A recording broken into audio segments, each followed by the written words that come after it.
Minister Wilkinson, what is your response to the Environment Commissioner report saying Canada's been the worst in the G7 fighting climate since 2015 when your government was first elected?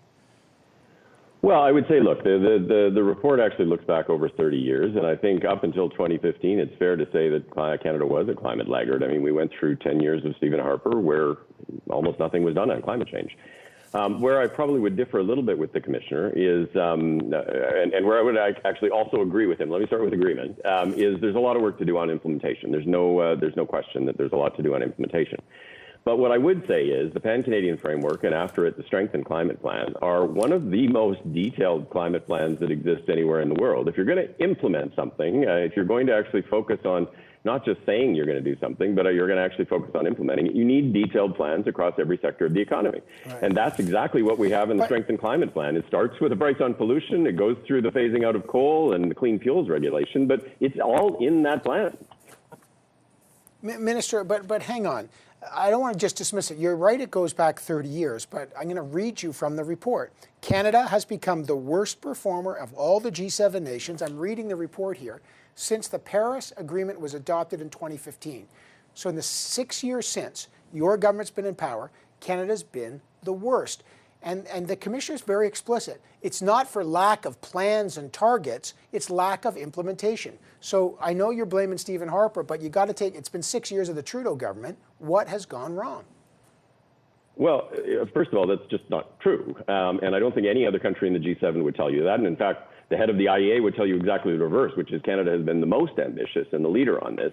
What we came into power with was a projection that Canada's emissions would be 12% above the 2005 level by 2030 if nothing was done. We have broken that trajectory. Canada's emissions now are 1% below the 2005 level. We provided a detailed plan that provides in every sector of the economy how we're going to achieve the emissions reductions. Clean Prosperity just came out and said, if we implement all of that, and we have to do that, we will meet our targets. Professor Jacquard at SFU has said the same thing. Andrew Weaver, who is an eminent climate scientist and a green politician, has said the same thing. But again, the commissioner's point is not that you don't have a plan, it's will you implement it. Again, I know you're saying it's false. I'm going to read you, I got his report here, so I'm going to read you the clip of it.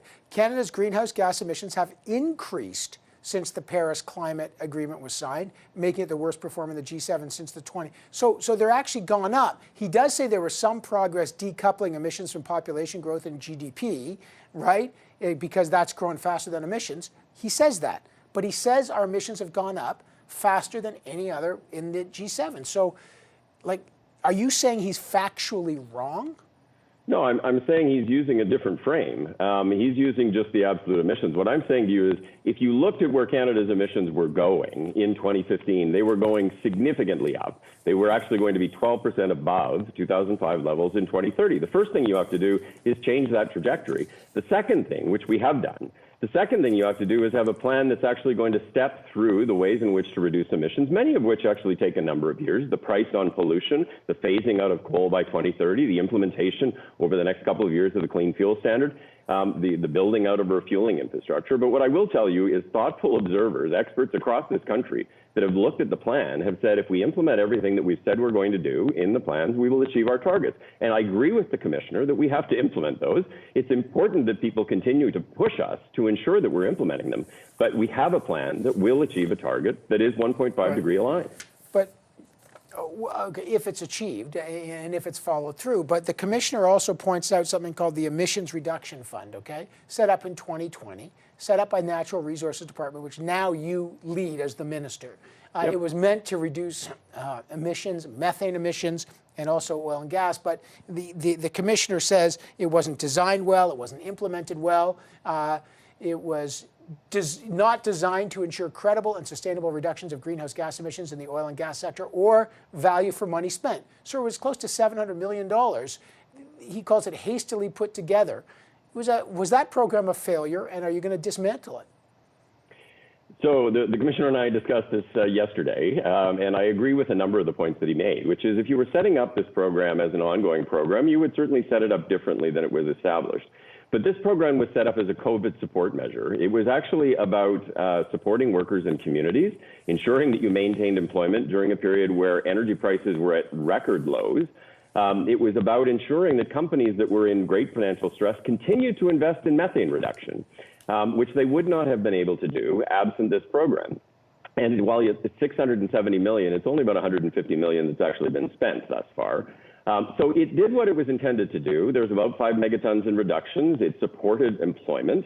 But I think the commissioner is absolutely right. And in fact, before I actually saw his report and spoke to him, I had already told the department that we need to look at what we are going to do with respect to the program going forward, because it no longer is needed in terms of supporting the oil and gas sector and maintaining employment. Okay, so some are saying actually this program did the exact opposite. It actually increased emissions. Well, no.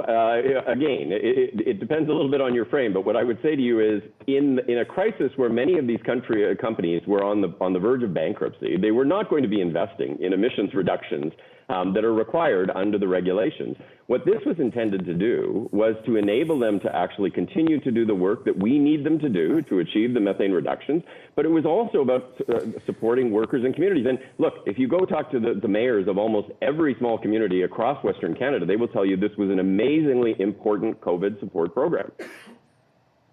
Well, I mean, as you say, only $150 million was spent on it, but the question is, was it well spent?